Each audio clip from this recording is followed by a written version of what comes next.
ڈالروں کی اب یلغار. اب یہاں پر امریکی سرمایہ اور ڈالر چاہے مشرق سے آئے چاہے مغرب سے آئے وہ یہودیوں کا اعلی کار ہے. آپ نے اگر $1 نوٹ کا اگر کبھی نقشہ دیکھا ہو, اس کے اوپر جو سگنیا بنا ہوا ہے, جو نشان ہے, وہ کیا ہے؟ پیرامڈ, احرام مصر. یہ کن کے لیے اہمیت رکھتے ہیں؟ ہزارہا یہودیوں کا خون اور ان کی ہڈیاں ان پیرامڈز کے تلے دبی ہوئی. جب یہ احرام بنائے گئے تھے, یہ یہودی وہاں غلامی کے دور میں تھے, بیگار ان سے لی جا رہی تھی. بڑے بڑے پتھر جب گرتے تھے تو پسنے والے یہودی ہوتے تھے. یہ ان کی اپنی جیسے ہولوکاسٹ, جیسے انہوں نے اس کو اپنا سمبل بنایا ہوا ہے, اسی طریقے سے پیرامڈ, مصر کا پیرامڈ, یہ گویا کہ ان کے اس زوال کا ایک نشان ہے. اور اس پر ایک آنکھ بنی ہوئی ہے, ایک آنکھ, کانے دجال کی آنکھ, وہ دیکھ رہی ہے. عجیب ہے یہ سمبل.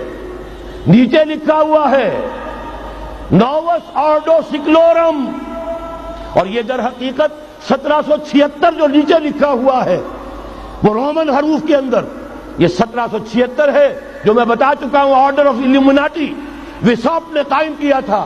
عام دنیا یہ سمجھتی ہے کہ شاید یہ امریکہ کا یوم آزادی ہے, سن آزادی ہے. 1 مئی اس آرڈر آف الومناٹی کی تاسیس 1 مئی کو ہوئی ہے. یہ 1 مئی جو منایا جاتا ہے, دھوکہ یہ دیا گیا ہے کہ یہ شکاگو کے جو مزدور ہیں ان کی یادگار ہے. حقیقت میں یہ 1 مئی اور 1776 آرڈر آف دی الومناٹی کی تاسیس کی تاریخ ہے. ڈالر میرے اس دیش کو ناپاک نہ کرنا. اور میں تو انہیں داد دیتا ہوں, جو کچھ انہوں نے, شاعر کہتے ہیں اس کو جو صاحب شعور ہے, اس صاحب شعور نے جو مشاہدہ کیا ہے کہ ڈالر آئے گا تو کیا آئے گا ہمارے ہاں. میری تو فکر کے اندر رچ بس گیا ہے. پاکستان کے بارے میں جب کہا تھا اے آندھیوں سنبھل کے چلو اس دیار میں, امید کے چراغ جلائے ہوئے ہیں ہم, ہماری امیدوں کے چراغ ہے. یہ اسلام کا گہوارہ بننے والی ملک ہے, یہ اس کو ہم نے قائم کیا تھا اسلام کے لیے. یہ آندھیاں نہ چلیں, اس ملک کو ہم نے اسلام کے چراغ جو ہے ہم نے اس میں روشن کیے ہوئے ہیں. اے آندھیوں سنبھل کے چلو اس دیار میں, امید کے چراغ جلائے ہوئے ہیں ہم. بہرحال یہ تیسرا سیلاب ہے, ننگی سرمایہ داری, جس کی پھر لعنتیں ہوتی ہیں.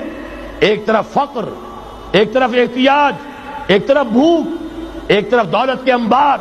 پہلے بھی ہمارے ہاں فرق کم نہیں ہے, لیکن اب جو ہوگا, اگر یہ بات پوری ہو گئی تو وہ ننگی سرمایہ داری.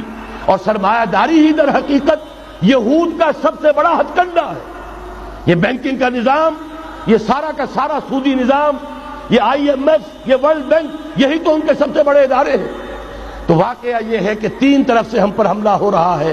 اور یہ سود کے بارے میں کیا کہا تھا اقبال نے, از ربا آخر چمی زائد فتن. اس سود کے ام الخبائث کے پیٹ سے سوائے فتنوں کے اور کیا برآمد ہو سکتا ہے. کس نہ داند لذت قرض حسن, کسی کو قرض حسنہ کی لذت یاد نہیں رہی. بغیر سود کے قرض دو. تمہارے پاس فاضل رکھا ہوا ہے, کسی بھائی کو دو کہ وہ اپنی معاشی گاڑی کا پہیہ چلا لے, پھر اصل واپس لے لینا. اگر اتنی ہمت نہیں ہے کہ ان تصدقوا فهو خیر لکم, صدقہ ہی کر دو تو سب سے اچھا ہے, دے ہی ڈالو اپنا فاضل سرمایہ. یسألونک ماذا ينفقون قل العفو, مت رکھو اپنے پاس, یہ گندگی ہے. لیکن اگر بڑے ہی کم ہمت ہو تو کم سے کم قرض حسنہ دو, اپنی اصل رقم واپس لینا. کس نہ داند لذت قرض حسن, از ربا جاں تیرا دل چوں خشت و سنگ. اس لیے کہ سود کے ذریعے سے انسان کے اندر تاریکی پھیل جاتی ہے. دل جو ہے اینٹ کے مانند, پتھر کے مانند سخت ہو جاتا ہے, کٹھور. ثم قست قلوبکم فہی کالحجارۃ او اشد قسوہ.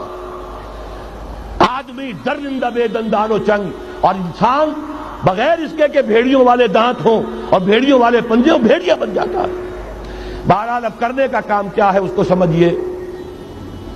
اس پوری صورتحال کا میں نے آپ کے سامنے نقشہ پیش کر دیا. ایک طرف مغرب سے نیو ورلڈ آرڈر, جو نیو ورلڈ آرڈر ہے, اس وقت کی سپریم پاور آن ارتھ امریکہ کی سرپرستی میں بڑی تیزی کے ساتھ حملہ آور ہے. دوسری طرف وَمَكَرُوا وَمَكَرَ اللَّهُ وَاللَّهُ خَيْرُ الْمَاكِرِينَ۔ اللہ کو پامردی مومن پہ بھروسہ، ابلیس کو یورپ کی مشینوں کا سہارا۔